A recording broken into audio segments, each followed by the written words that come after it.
여러분 오늘 이 아침에 이런 질문 한번 해볼까요? 자신에게. 나는 하나님 앞에서 얼마나 정직한가?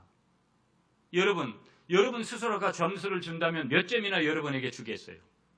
여러분은 저를 속이고 주위에 있는 가족들을 속이고 하나님을 속이고 지인들을 속이고 그렇게 나를 알지 못하는 사람들을 속였다라고 그렇게 자위하는지 모르겠지만 하나님은 두 눈 시퍼렇게 뜨고 계시면서 우리의 일거수일투족을 지금까지 다 보고 계셨고 지금도 보고 계시고 내일도 우리의 모든 것을 보실 거라는 거예요.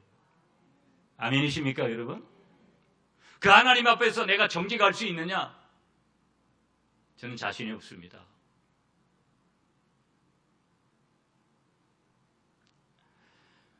그런데 이런 그 남의 것을 착복하면서 그렇게 살아가려고 하는 많은 사람들의 심리 속에 그런 원죄적인 어떤 그런 근성들이 우리에게 있는데 여러분 우리가 이렇게 추측할 때 동서고금을 막론하고 도둑질을 용납하는 사회 없습니다. 그렇기 때문에 하나님은 도둑질하지 말아라. 어느 사회든지 도둑질은 사회적인 범죄로 규정을 해가지고요 반드시 잘못된 것은 처벌하게 되는 것이죠. 자 오늘 보겠습니다 여러분. 데칼로그라는 것은 헬라어 단어예요 여러분. 헬라어에 10가지 하나님의 말씀 10계명을 얘기하는데 이 데칼로그 10계명의 8번째 말씀도 보면은 하나님께서 이 8번째 말씀을 통해서 주시는 메시지는 뭐냐? 그렇기 때문에 도둑질하지 말라는 거예요. 도둑질을 하지 말라고 말씀하시면서 이 도둑질하지 말라라는 것을 우리가 요즘 단어로 옮기면 절도거든요. 절도 행위를 금지하신 거예요.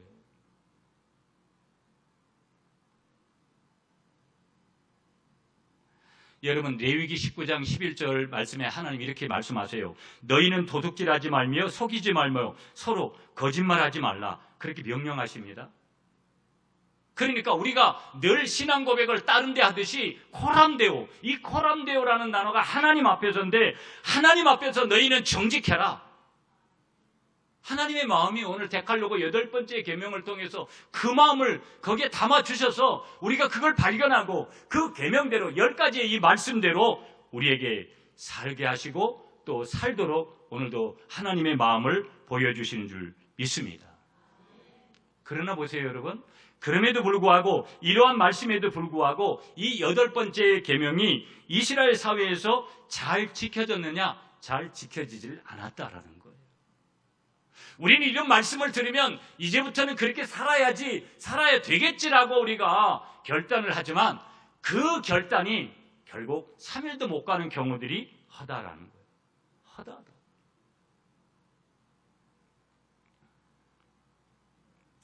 이스라엘 사회에서 편만에 있던 게 뭐냐면 절도죄였다라는 거예요. 이 말씀이 선포되고 있는 지금 이 즈음에도 어떤 사람들은 지금도 수많은 절도죄를 저지르고 있는지 몰라요. 우리는 지금 말씀을 들으면서도 마음으로 이미 이런 절도죄를 저지르고 있는지도 모르는 거예요. 적어도 우리가 구약의 이스라엘 백성들을 보면 수많은 예언자들이 한결같이 책망을 하고 있습니다. 그들의 거짓됨을.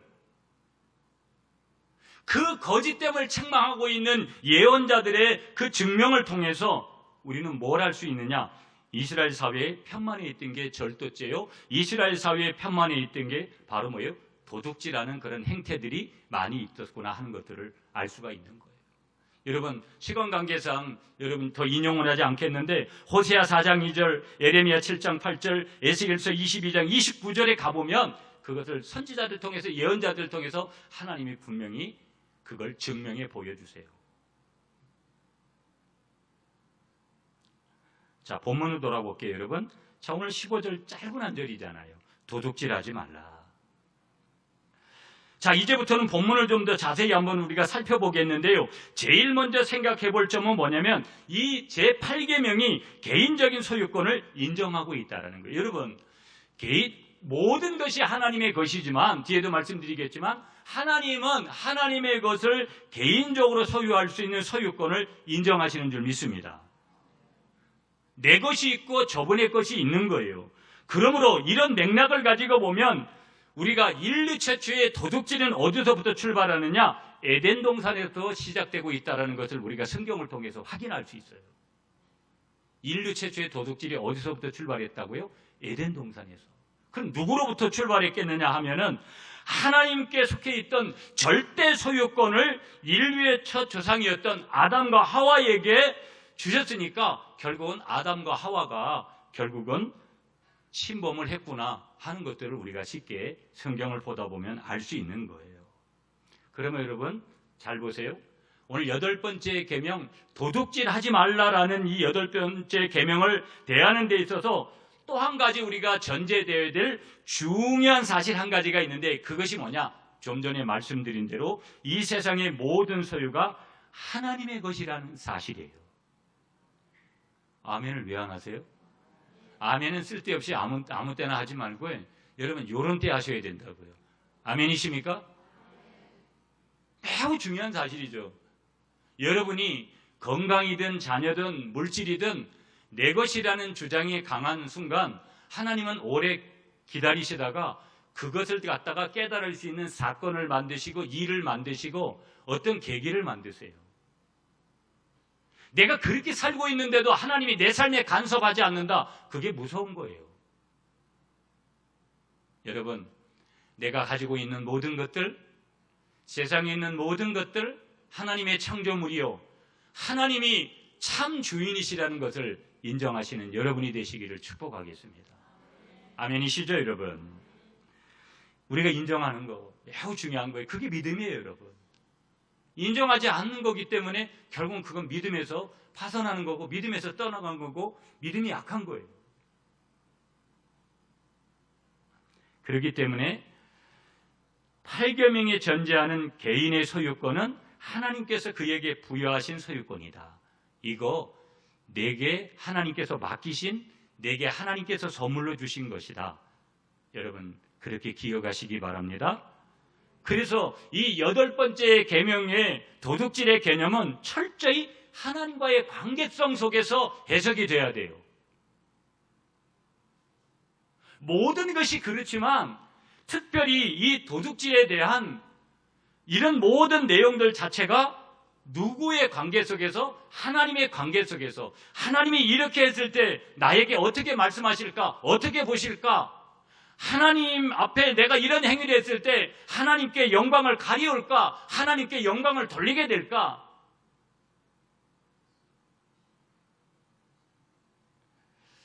계속 갈게요, 여러분. 8번째 계명은 도둑질하지 말라라는 계명이에요. 이 명령은 여러분 이 데칼로고 10계명은 출애굽기 20장하고 그 다음에 신명기 5장하고 물론 10계명을 언급하는 데칼로그를 언급하는 부분적인 구절은 있지만 전체적인 내용을 언급해서 말씀해 주시는 분은 이 2군데밖에 없어요. 그런데 계속해서 우리가 6계명, 7계명, 8계명 지금 보는데 이 다 계속해서 2단어로 히브리어 단어가 이루어지고 있어요. 그 2단어가 뭐냐면 로티그노프라는 히브리어 단어를 쓰고 있어요. 이런 단어 여러분이 모르셔도 아무 상관없어요. 그런데 우리가 앞서서 이제 지난 주간도 그 지난 주간도 본 말씀 따라서 보면 2계명 우리가 본 지난주 지지난주 본 2계명입니다. 살인하지 말라, 간음하지 말라와 마찬가지로 여러분 오늘 보고 있는 8번째 계명에도 변함없이 목적어가 명시가 돼 있지를 않아요. 뭘 도둑질하지 말라고 하는 것인지 명시적으로 거기에 딱 이것만 도둑질하지 말라고 그렇게 명시하지 않았다라는 거예요. 그렇다면 이렇게 말씀하시는 하나님의 마음이 뭘까? 이렇게 말씀하시는 하나님의 뜻이 뭐냐면 도둑질하는 것이 무엇인지 알기 위해서는 한 가지 여러분 오늘 여기 이 히브리어 동사에 주목을 해야 되는데 그 동사 하나가 뭐냐면 가나브라는 동사예요. 가나브. 그러면 좀 전에 제가 이 히브리어로 이 도둑질하지 말라는 단어는 히브리어로 로티그노프라는 2단어로 이루어졌다 그랬어요. 아니 그러면 갑자기 왜 가나브라는 동사를 얘기하느냐? 여기 티그노프라는 이 단어가 어디에서 왔냐면 가나브라는 동사에서 온 거예요. 그러니까 이 티그노프라는 단어를 이해하는 것은 가나브라는 동사를 이해하면 쉽게 이해가 되는 거예요. 그러면 그 뜻이 뭐냐면 그 동사의 뜻이 뭐냐? 훔치다, 도둑질하다 이런 뜻을 지닌 뜻이 바로 이 가나브라는 동사에 있는 거예요. 그런데 이 가나브라는 동사가요, 오늘 이 데칼로그 10계명에 나오는 것이 아니라 구약에는 57번이나 이 가나브라는 동사를 써요. 훔치다, 도둑질하다라는 이 단어가. 그러면 이 동사를 통해서 예를 들어보면 이런 거예요. 다른 사람에게 속한 것을 그의 동의나 인지 없이 가져가는 것, 이게 훔치는 거고 도둑질하는 거라는 거예요. 가나브라는 동사라는 거예요. 하나님께서 가나브하지 말아라, 가나브를 하지 말라라는 거예요. 훔치지 말아라, 도둑질하지 말아라. 다른 사람에게 속한 그 모든 것들, 어떤 것이든지 그의 동의나 또 그의 인지 없이, 그런 인정 없이 가져가서는 안 된다. 그것이 이 가나브라는 동사 안에 담겨져 있더라는 거예요. 여러분, 여호수아 7장 11절에 가보시면 이스라엘이 범죄하여 내가 그들에게 명령한 나의 언약을 어겼으며 또한 그들이 온전히 바친 물건을 가져가고 도둑질하며 속이고 그것을 그들의 물건을 가운데에 두었느니라. 여호수아를 통해서 하나님께서 이렇게 말씀하세요. 무슨 얘기냐면 이 사건 한 구절이 말씀하고 있는 전체적인 내용의 이야기는 뭐냐면 아간이라는 한 사람이 이스라엘 백성 중에 여리고성 전투에서 그 전투가 승리를 했는데 전투에서 이기고 나서 그 전리품을 갖다가 절대 하나님께서 하나님의 것이기 때문에 자기들이 취하지 말라고 했는데 그 전리품을 훔쳐가지고 자기 장막 가운데 숨겨놓은 행위를 뭐라고 얘기하느냐? 가나브 이 동사를 썼어요. 아간이 하나님의 전리품을 훔쳤다, 도둑질했다라는 거예요. 여러분 가만히 생각해 보세요. 어느 날 갑자기 하나님이 너에게 너 내 거 그거 훔쳤다? 너 내 거 너 그렇게 도둑질했다? 이런 거 여러분 어쩌다가 하나님이 지적하는 게 아니라 우리는 하나님이 그렇게 말씀하시는 대로 우리가 살려고 하면 우리는 못 살아요. 오른쪽 눈 한 번 감아주시고 왼쪽 눈 한 번 감아주시고 또 왼쪽 눈 한 번 감아주시고 오른쪽 눈 한 번 감아주시고 이것을 수없이 하나님께서 반복하시는 거예요. 내가 죄라는 것을 인정하고 하나님 앞에 회개하고 돌아올 때까지 하나님은 오래도록 참으시고 기다리신다는 것을 믿으시기 바랍니다. 하나님이 못 봤다, 못 보실 하나님이 아니에요. 사람은 못 봐도 하나님은 못 보실 하나님이 아니라고요. 아간이 그렇게 전리품 훔치고 그렇게 하지 말라고 하는 거 하나님이 다 보셨다라는 거예요. 그 가나브라는 동사를 거기에서 그렇게 사용하고 있다라는 거예요. 그러면 결국 이 가나브라는 동사를 통해서 하나님께서 오늘 이 데칼로그 8번째 계명을 통해서 말씀하시는 도둑질하다라는 동사 가나브는 1차적으로 뭐냐? 핵심적으로 뭐냐? 은밀하게 행해진 절도 행위를 말하는 거예요. 한번 따라하겠습니다. 은밀하게 행해진 절도 행위. 여러분, 내가 은밀하게 행했던 절도 퍼뜩퍼뜩 기억나지 않습니까? 옛날에 내가 회개한 것까지도 기억나지 않아요? 어릴 때부터 내가 행했던 거 기억나지 않습니까? 은밀하게 행해진 절도 행위. 자, 그렇다면 이런 질문을 해봐야 돼요, 여러분. 그러면 왜 도둑질이 죄이냐? 도둑질은 각 사람의 소유를 임의로 자기의 것으로 삼으려고 하는 건데 두 가지예요. 첫째는 뭐냐? 그래서 도둑질은 하나님께서 자기에게 주신 것으로 만족하지 못하는 죄라는 거예요. 자신에게 주신 것으로 만족하지 못하는 죄, 그것이 도둑질이라는 거예요. 두 번째, 도둑질은 하나님께서 다른 사람에게 주신 것을 자신의 것으로 삼으려는 죄라는 거예요. 첫째는 자기 만족 못하는 거고, 두 번째는 이 도둑질하는 죄는 남의 것을 내 거 삼으려고 하는 죄. 그래서 여러분, 제가 웨스트민스터 신앙고백서, 하이델베르크 신앙고백서 많이 소개했어요. 웨스트민스터 소열이 문답에 보면 74문에 보면 이런 질문을 해요. 제8계명에서 요구하시는 것이 무엇이냐? 8째 계명을 통해서 하나님이 요구하시는 것이 뭐냐라고 했을 때 답이 뭐냐면 제8계명에서 요구하시는 것, 하나님께서 요구하시는 것은 자기 자신과 다른 사람의 부와 재산을 합법적인 방법으로 얻고 증진시키는 것이다. 여기서 중요한 게 뭐예요? 합법적인 방법으로, 하나님의 방법으로, 성경적인 방법으로, 하나님이 인정하시는 방법으로 취하는 거, 그것을 증진시키는 거. 그게 8번째 계명에서 하나님께서 우리에게 요구하시는 것이라는 거예요. 믿습니까, 여러분? 자, 그러면 3번째로 우리가 봐야 될 게, 그럼 여기 데칼로그 8번째 계명에서 말씀하시는 도둑질의 대상이 뭐냐 하는 것을 우리가 좀 봐야 돼요. 하나님이 이스라엘 백성들에게 말씀하시는 도둑질의 대상은 어떻게 되느냐?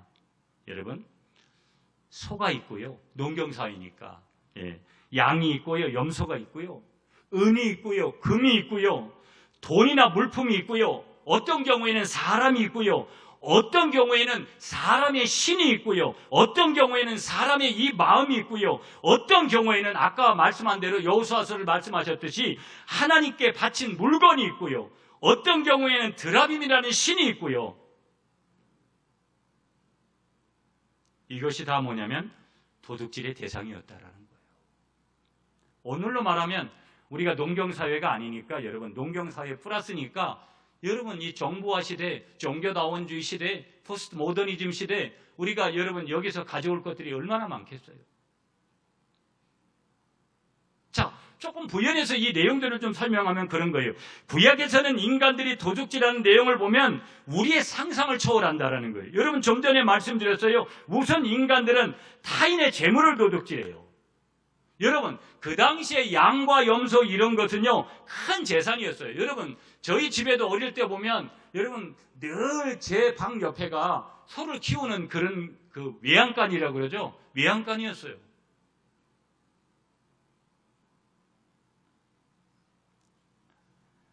그런데 그 농경사회에서 양과 염소를 그 이스라엘에서 훔치는 것이 다반사였다라는 거예요.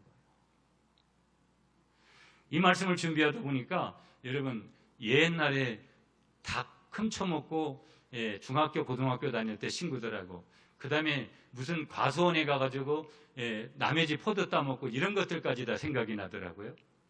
도둑질한 거 제가.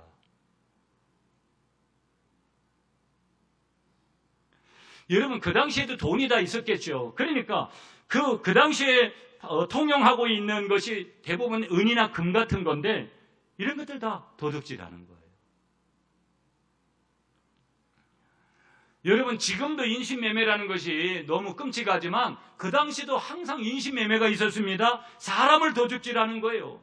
여러분, 고대 팔레스타인에서 이스라엘에서 여러분 그 당시에 노예값이 굉장히 비쌌어요.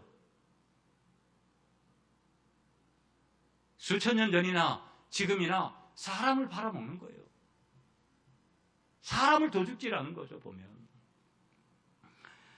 인간은 심지어 사람의 시신을 훔치기도 합니다. 더 흥미로운 것은 인간은 다른 사람의 마음을 훔치기도 한다는 거예요. 그것뿐이냐? 우리가 여러 가지 더 나아가게 되면 인간은 하나님께서 훔친 물건도 하나님께서 하지 말라고 한 하나님께 바쳐진 그런 물건에도 손을 대는 거예요. 여호수아가 대표적인 인물이죠. 여러분, 성경에 가보시면 여러분, 여리고 전투에서 하나님께서 바쳐진 건데 손대도 말라고 하셨거든요. 그런데 하나님께 드려진 물건을 아간이 도둑질하는 거예요. 그 도둑질한 내용을 여러분 여호수아 7장 11절에 가보면 외투 한 벌, 또 200세겔 금 한 덩어리라 그래요. 여러분, 그 당시에 외투 한 벌이, 성경을 읽다 보면 아니 이 잘난 이 외투를 뭐하러 갖다가 뭐 얼마나 될 거라고. 그 당시에 여러분 이 외투는 바벨론산이었어요. 바벨론산이 최고인데, 여러분 그 외투는 누구가 있느냐? 왕들이나 아니면 뭐 왕자들이나 부자들이나 입는 외투였다라는 거예요. 아간이 뭐 아무데나 손 댔겠어요? 그런 거예요, 그런 거.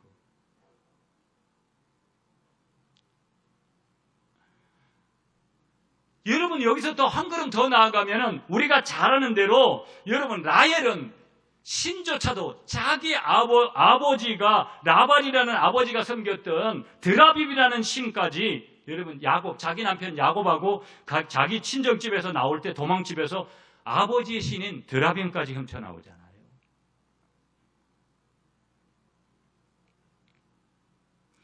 이렇게 인간은 신까지도 훔친다면 신의 말씀을 훔치는 것은 아무것도 아닌 일일 것이다. 그래서 하나님은 예레미야 선지자를 통해서 뭐라고 말씀하시냐면요, 하나님의 말씀을 도둑질하는 거짓 선지자들이 있다. 하나님께서 이 선지자를 통해서 강력하게 비난하십니다. 말씀을 준비할 때마다 목회자로서 얼마나 두렵고 떨리는지 몰라요. 이런 내용들을 접하면. 이렇게 보셔야 되는 거예요. 여러분 뭐냐? 인간이 훔치는 대상은 인간이 도둑질하는 대상은 이 포괄적이구나, 굉장히 단순하지 않구나, 전방위적이구나, 어디서든지 틈만 나면 인간은 이런 짓을 하는구나. 우리는 이 8번째 계명을 통해서 우리는 알 수 있는 거고요. 이 8번째 계명을 남의 재물을 탈취하지 말라라는 그저 단순한 그런 소리로 축소 해석하는 것은 잘못된 것이다. 그렇다면 이 도둑질하지 말라라는 이 8번째 계명은 이 모든 도둑질을, 모든 우리가 일상에서 살아가는, 인생에서 경험하는 모든 도둑질을 하나님께서 금하라고 말씀하시는 것을 믿으시는 여러분이 되시기를 간절히 축복하겠습니다. 인간이 행하는 모든 행위 속에서, 인간이 생각하는 것 속에서, 인간이 마음을 품는 것에서도 행실만이 아니라 우리의 마음을 포함해서 우리의 영과 혼과 육이 다 포함된 그 속에서 믿음의 자리가 아니라 우리가 불신자들하고 있을 때에도, 세상에 있을 때에도, 어느 곳에 있든지, 여러분 팁 하나 드리면 이런 거예요. 우리가 영어에 보면 이 훔친다라는 영어 단어가, 이 훔친다라는 동요가 영어 단어에 350개가 있다라는 거예요. 무엇을 훔친다, 무엇을 도둑질하다라는 이런 뜻을 가진 동요가 350개. 무슨 얘기냐? 우리 모두는 도둑질하는 일상성을 가지고 있다는 거예요. 일상성이 뭐냐? 보편적인, 그냥 늘 어디서든지 그러려고 하는 성향을 가지고 있다는 거예요. 누구만이 아니에요. 어떤 특정한 사람만, 버릇 나쁘고 어릴 때부터 가정교육 똑바로 못 받고 한 사람만 그런 짓 하는 거 아니라는 거예요. 믿습니까 여러분? 누구든지 어느 곳에서 그럴 수 있다는 거. 그리고 여기서 우리는 나로 하여금 도둑질로 인도하는 것이 무엇인지를 우리가 조금 봐야 돼요. 내가 도둑질로 인도함 받는 것이 도대체 뭐냐? 중요한 얘기 여러분, 그것은 다른 게 아니고 탐욕이에요. 탐욕. 조금 더 가미하면 소유욕.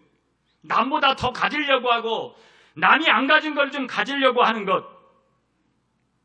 이 탐욕이 나를 도둑질하게 만드는 거예요.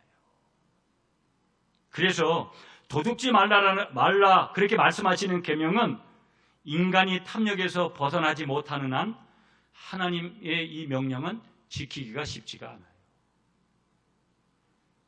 여러분, 내가 얼마나 욕심이 많습니까? 여러분 스스로가 그렇게 인정하지 않으세요? 나 욕심 없어요. 나는 욕심 없이 살아간다고. 그렇게 생각할지 몰라도 의외로 우리는 욕심이 많습니다. 여러분. 이렇게 말씀드리고 있는 저도 죄송하지만 그런 사람이 한 부류고요. 성경은 탐심은 우상숭배라고 말씀하시는 줄 믿습니다. 그렇기 때문에 기독교의 영성은 첫째는 비우는 거예요. 모든 종교와 똑같이 비우기를 잘해야 돼요. 그러나 더 중요한 거, 여기에 플러스를 이뤄야 되는 영성이 있으니 채워야 되는데 복음을 채우지 않으면 우리의 욕심은 밀려나지 않습니다. 십자가의 은혜를 거기에 덮지 않으면 우리의 욕심은 더 가중됩니다. 우리의 탐욕을 살찌우는 어리석은 죄를 짓지 말고 오직 하나님 앞에서 오직 절제하고 정직하게 하나님 앞에서 모든 것을 행하시기를 자원하는 여러분들이 되시기를 간절히 축복하겠습니다. 이제 마지막으로 한 가지만 말씀드리면서 말씀을 좀 정리해 볼게요. 그렇다면 이제 적용에 대한 말씀이에요. 그리스도인은 어떻게 살아야 되냐? 저와 여러분들은 도대체 어떻게 살아야 될 건가? 예수 믿는 우리들은 이 데칼로고의 8번째 계명을 기억하면서 우리가 어떻게 살아야 될 것인가? 첫째, 적용에 대한 말씀이에요. 한번 따라하겠습니다. 날마다 자신을 십자가에 못 박으라. 믿습니까, 여러분? 여러분, 우리가 진실하고 우리가 절제하고 우리가 정직할 수 있는 이런 것들이 어디서 올까요? 이 단어를 품을 수 있는 능력이 어디서 올까요? 좋은 학교 나오고 좋은 집에 살고 돈 많이 벌고 명예 크게 가지면 이런 절제 능력이 생길까요? 성경은 어느 곳에서도 인간이 그런 능력을 취할 수 없다고 말씀하시면서 오직 정직은 어디서부터 오느냐? 절제는 어디서부터 오느냐? 예수 그리스도의 십자가에서 오는 줄 믿습니다. 그러므로 여러분, 자신을 날마다 십자가에 못 박아야 될 줄 믿으시는 여러분이 되시기를 축복합니다. 우리의 인간의 마음속에는요, 두 마음이 있어요. 하나님을 기쁘시게 하고자 하는 마음이 있고요, 하나님을 거부하고자 하는 마음이 우리 한편에 자리하고 있는 거예요. 오라 나는 공부한 사람이로다. 이 마음에서 누가 나를 건져낼 것이냐? 로마서에서 사도 바울이 그렇게 고백하고 있는 내용 속에는 사람의 마음속에는 누구든지 두 마음이 자리하고 있다는 거예요. 이 하나님을 거부하고 싶은 마음, 십자가에서만 해결되는 줄 믿습니다. 예수 그리스도께서 흘리신 십자가에서 우리가 즐거운 교환, 나의 욕심과 나의 절제하지 못함과 나의 나약함을 주님의 십자가 앞에 내려놓고 주님이 주시는 십자가에서 주시는 절제 능력과 사랑과 또 그 모든 능력을 우리가 가질 때 우리는 정직하게 도둑질하지 않고 하나님 앞에 살게 되는 줄 믿습니다. 십자가엔 무슨 피가 있습니까? 예수의 피가 있습니다. 보혈의 피가 있습니다. 복음의 피가 있습니다. 이 피로 저와 여러분들의 마음을 덮고 생각을 덮고 입술을 덮고 두 귀를 덮고 저와 여러분들의 손과 발을 덮을 때 우리가 도둑질하지 않고 정직한 하나님의 사람으로 살게 될 줄 믿습니다. 여러분 잘 아시는 찬송가 있죠? 예수 십자가에 흘린 피로써 그대는 씻기어 있는가? 더러운 죄 회개하는 능력을 그대는 자무지하는가? 예수의 보혈로 그대는 씻기어 있는가? 마음속에 여러 가지 죄악이 깨끗이 씻기어 있는가? 나머지는 오늘 찬양 예배도 없는데 집에 가서 점심 먹고 부르세요. 핵심이 뭐예요, 여러분? 내 안에 혹시 있을 탐심을 물리치는 것, 내 안에 혹시 있을 거짓을 물리치는 것, 저와 여러분들에게 솔직함이 어디서 오느냐? 십자가에서부터 오더라는 거예요. 정직함이 저와 여러분들에게 어디서 오느냐? 십자가에부터 오더라는 거예요. 저와 여러분이 인간다움이 어디로부터 오느냐? 주님 지신 십자가로부터 오는 줄 믿습니다. 그래서 갈라디아서 5장 24절에 보면 그리스도 예수의 사람들은 육체와 함께 그 정욕과 탐심을 어디에 못 박았느니라? 십자가에 못 박았느니라. 첫 번째 우리가 적용해야 될 말씀. 두 번째 적용 한번 따라하겠습니다. 도둑질의 대가를 기억하자. 여러분 아간이 도둑질했어요. 여호수아 7장에서 아까 말씀드렸잖아요. 결과가 어떻게 됐느냐? 여러분 여호수아 7장 25절에 가보면 이렇게 말씀하세요. 돌로 치고 물건도 돌로 치고 불사르라. 얼마나 무서운 말이에요. 한 단어를 떠올리면 지옥에 갔다라는 거예요. 도둑질은 이렇게 무서운 거예요. 정직하지 못하게 사는 것은 오늘 우리가 이렇게 화려해도 여러분 왜 살기가 힘들어요? 사람들이 정직하지 못해요. 정직하지 못한 입만 떠올리면 여러분 아침에 이제 가끔 보면 저희 집 사람들 이게 연속극 보는 거 이래 보면 대한민국의 연속극은 다 여러분 불륜 아니면 거짓이에요. 그리고 마지막에는 해피엔딩으로 끝나기는 끝나지만 어떻게 사람이 탈을 쓰고 저렇게 거짓말을 밥 먹듯이 할 수 있을까? 손가락이 항상 저기로 향하지만 그게 나일 수 있다는 거예요. 세 번째 적용, 여러분 한번 따라하겠습니다. 지금까지의 모든 도둑질을 회개하자. 잘 기억하세요, 여러분. 오늘 내가 했던 재물의 도둑질, 품삯의 도둑질, 토지의 도둑질, 저울의 도둑질, 사람의 도둑질, 사랑의 도둑질, 성전의 도둑질, 11조의 도둑질. 성경은 11조도 도둑질했다고 표현해요, 여러분.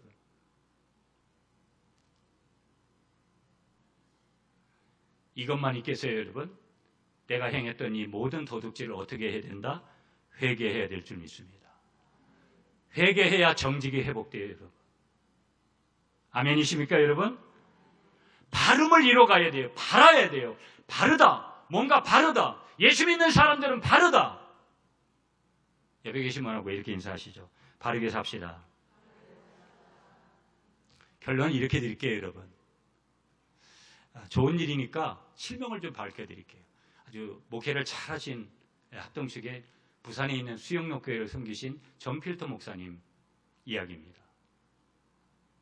이분이 그 교회는 뭐 의사들 직업적으로도 의사들도 수백 명 출석하고 뭐 아주 사회적으로도 유명한 그런 인사들 많이 출석을 하는 교회예요. 교회도 굉장히 대형 교회지만 그런데 이 전필터 목사님이 첫 번째로 말씀드린 핵심은 뭐냐? 항상 헌금을 1등하셨다라는 거예요. 저도 내가 만약에 우리 국민 갈릴리교회에서 11조를 제일 많이 할 수 있는 방법이 뭘까? 여러분 목회를 집어치우고 무슨 사업을 하러 가겠어요? 딱 하나 떠오르는 게 있더라고요. 하나님이 나를 부흥회를 좀 열심히로 다니도록 하시면 이거 가능하겠다. 이거 여튼 정필도 목사님이 헌금을 1등 하셨다라는 거예요. 참 아무나 하기 힘든 거죠. 목회자로서는 굉장히 힘든 부분이에요. 두 번째, 정필도 목사님이 하루에 기도를 5시간 했다는 거예요. 참 회개가 되더라고요, 여러분. 기도를 5시간씩. 부교역자들이 어느 날 목사님한테 여쭤봤다는 거예요. 목사님은 하루에 5시간씩 기도를 하시는데 도대체 뭔 기도를 하세요? 이렇게 목사님한테 여쭈니까 이 정필도 목사님이 이런 답을 하셨다는 거예요. 여러분 잘 들어보세요. 내가 5시간 하루에 기도하는 가운데 3시간은 내 욕심을 이기기 위해서 기도합니다. 내가 하루에 5시간 기도하는데 3시간은 내 욕심을 이기기 위해서 기도했다라는 거예요. 여러분, 저도 이 말씀을 전하면서도 부끄럽고 여러분들도 이 말씀을 좀 들으시면서 여러분 하나님 앞에서 정말 정직하세요. 거짓말하기를 밥 먹듯이 하고 거짓말하는 것을 그냥 심사숙고하기는커녕 너무나 그냥 보편적으로 그렇게 하고 우리가 정직하지 못한 부패한 마음들, 하나님을 거부했던 그 마음들이 있다면 회개하시고요. 이제는 정말 훔치지 않고 도적질하지 않고 정직하게 그렇게 살기를 자원하시는 여러분들이 되시기를 축복하겠습니다.